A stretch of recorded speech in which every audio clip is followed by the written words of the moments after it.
नमस्कार, मी डॉक्टर सचिन झांबरे. आता मला काही काहींच्या कमेंट्स आल्या होत्या आणि काही काहींचे फोन आले होते की आम्हाला यल्लमाच्या पळड्या कशा भरायच्या हे सांगा. तर बघा, ह्या यल्लमाच्या पळड्या आहेत. यल्लमाच्या पळड्या भरताना पहिल्यांदा ग्लासामध्ये पाणी घ्यायचं.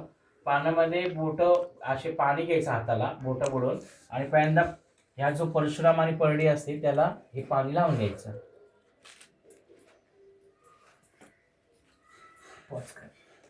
कुठल्याही पळडीमध्ये आपण ओटी घेतो, ब्लाऊज पीस, 2 विड्याची पानं, त्याच्यामध्ये तांदूळ, खाली सुपारी, बदाम, हळकुंड, लिंबू, हे अशी ओटी असते. हा विडा पहिल्यांदा देवीसह पळडीमध्ये भरायचा.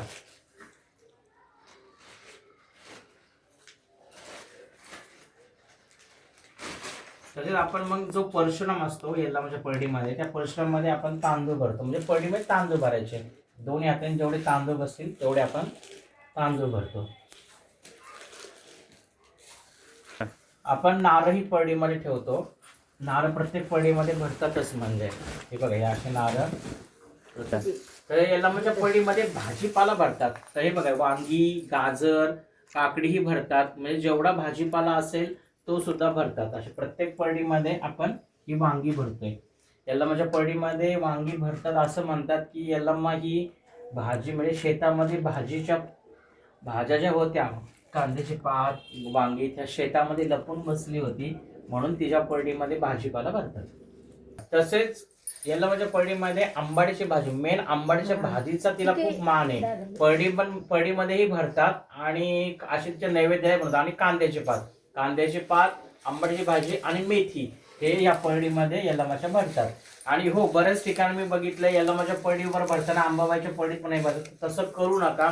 जिचा मान तिला. यल्लमाच्या पळडीतच ते भरा. अंबाबाईच्या पळडीत भरू नका. अंबाबाईच्या पळडीला वेगळा मान आहे, हा फक्त यल्लमाच्या पळडीला मान आहे. तर अशा प्रकारे आंबाडीची भाजी, कांद्याची पात आणि मेथीची भाजी आपण भरतोय.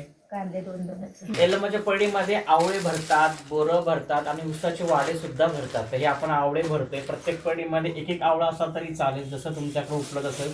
पण शक्यतो हे आवळे आणि बोरं ही मेन यल्लमाच्या पळडीमध्ये भरतात.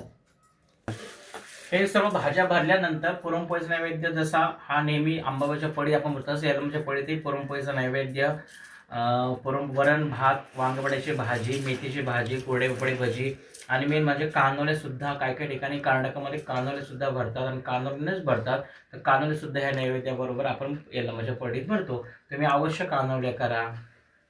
पुरणपोळीचं म्हणा, पुरणपोळीवर तुम्ही कानोले सुद्धा भरू शकता.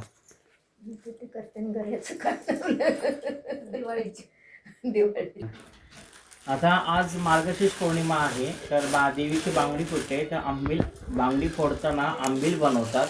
तर मी आज आंबील, काही जण पळड्या भरताना आंबील सोडतात. तर आंबील ही मातंगीची असते. तर आंबील ठेवताना जेव्हा तुम्ही ठेवता, आता मी जास्त बनवली म्हणून मी कळशीमध्ये भरली. एका मडक्यामध्ये, शक्यतो आपल्या मातीच्या मडक्यामध्ये भरतात किंवा छोट्या तांब्यामध्ये भरून खाली ज्वारी ठेवायची असते. ज्वारीवरती ही आंबीलची घागर हे अशी ठेवतात. ही सुद्धा यल्लमाच्या पळड्या. काही जण घुगऱ्या करतात. घुगऱ्या सुद्धा यल्लमाच्या पळडीमध्ये भरतात. कानवल्या भरतात. आणि आंबील मी ही बनवली आहे. ही आंबील अशी बनवली.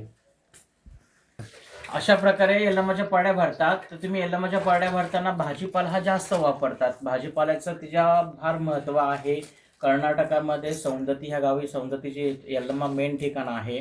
तर तुम्ही अशा प्रकारे यल्लमाच्या पळड्या भरू शकता. मला कमेंट्समध्ये बोलले होते की बाबा यल्लमाच्या पळड्या कशा भरायच्या दाखवा. तर हे अशा प्रकारे यल्लमाच्या पळड्या भरतात. धन्यवाद. तसंच परशुरामात ते पीठ भरते असं.